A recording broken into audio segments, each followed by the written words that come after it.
Well, my very first target that I decided to dig is a coin. It's a good one. I see an eagle. It looks like a little metal. Oh man, I know what that is.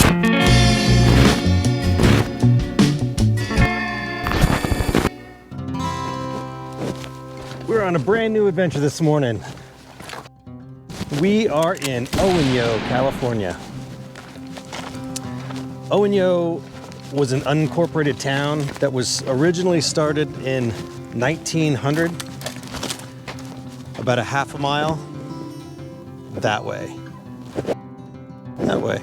southeast of this spot. And it was later moved here, and then it was abandoned in 1960. There's glass everywhere, old glass, purple glass, nails like you wouldn't believe. I mean, it's like someone took boxes of nails here to dump them. They're everywhere. So what I have to assume is that when other detectorists come here and they get out of their car and they look down and see nothing but hundreds of thousands of nails, it's probably pretty discouraging. And they probably move on. So I'm gonna start swinging. I will turn you on if I find something awesome.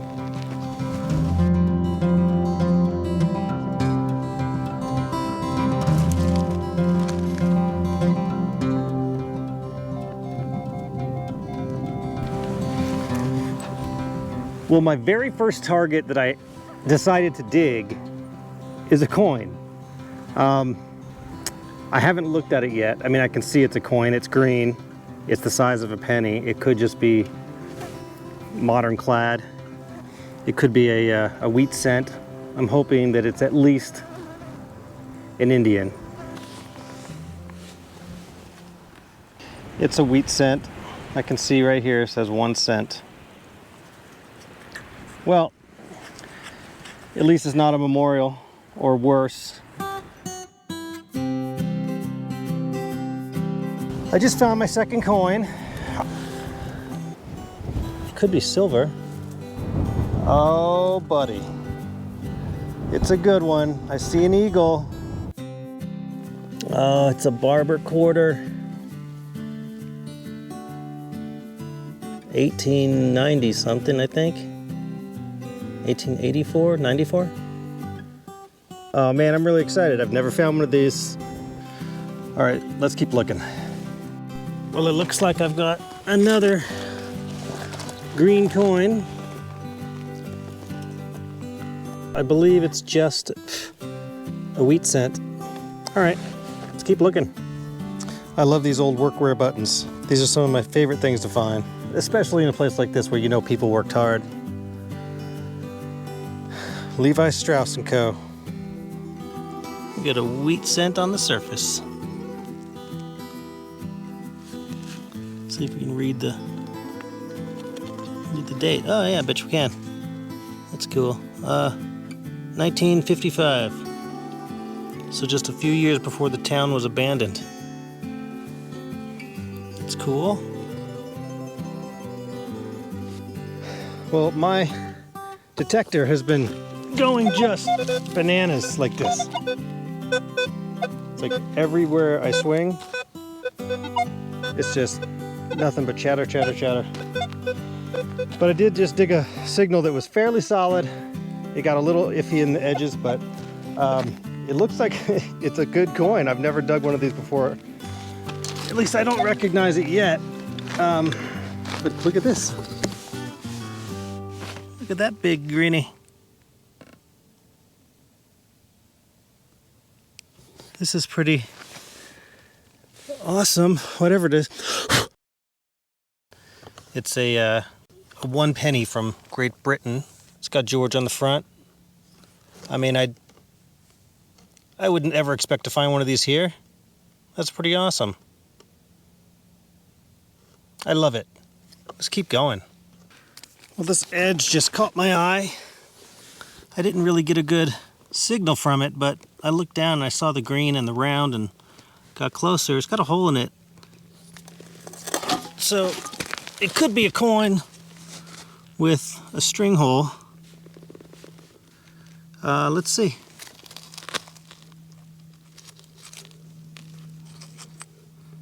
I don't think so. I think it's just a tag, but it definitely has, it's definitely a legible tag.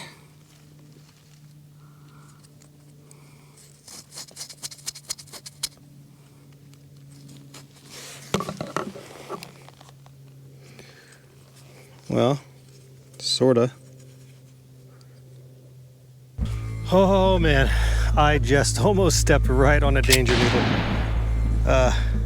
I kind of jumped over it, and when I went back to shoot it, it was gone, slithered away. If I see it again, I'll get it on camera. Whew. I'm awake now. Well, this seems nice.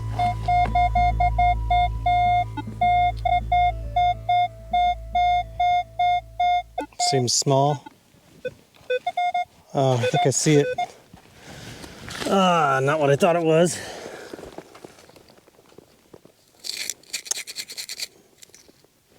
Well, just a booze cap.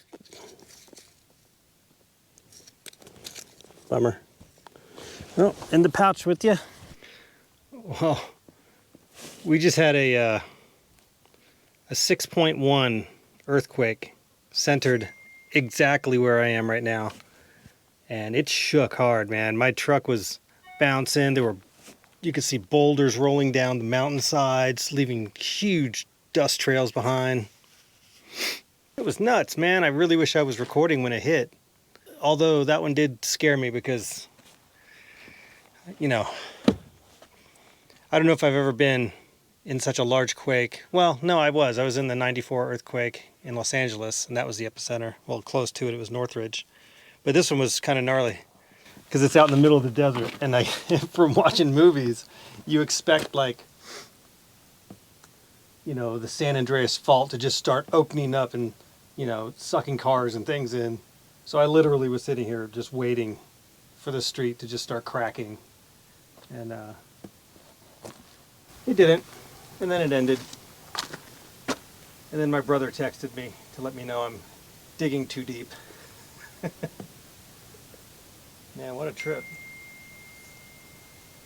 Glad I wasn't in a cave at the moment.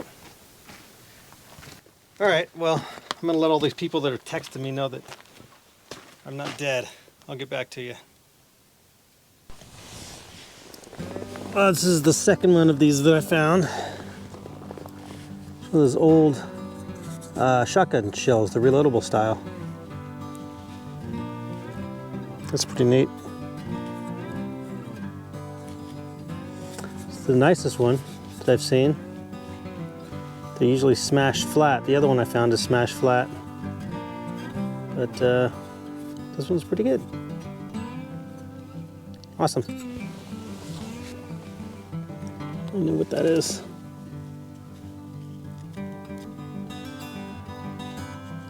It's a jar lid, right? Looks more like a bottom, but I think it's a lid.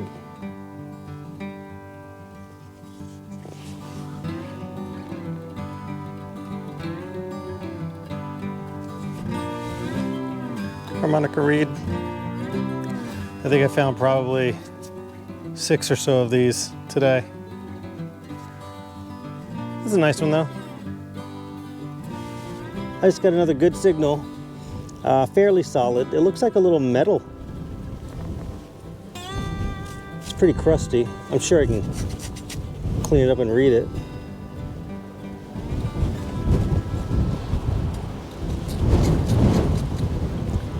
Oh,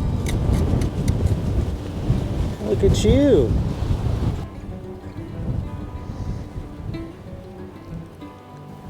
This is not a military medal, although this was a secret society that was formed during the Civil War called Knights of Pythias. This FCB on the front stands for Friendship, Charity, and Benevolence. And their motto was something like to only speak the truth and to render benefits to each other. Now that's only if you're white.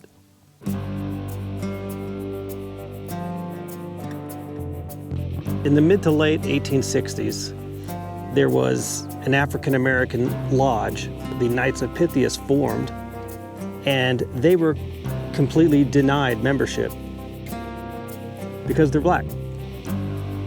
It's sad to see that it's been so long and the racial inequality hasn't changed. But the African-American lodges were able to form. They formed a chapter to the Knights of Pythias that included North and South America, Europe, Asia, and Africa. So all it took was a large number of like-minded people that treated each other fairly to get together to make that change. You know, there were a lot of white American presidents that were part of the Knights of Pythias. Surprise, surprise. But you know who else was a member? Louis Armstrong. You know, he wasn't just given a membership. He had to fight for his membership. Every African American in that society had to fight for their membership.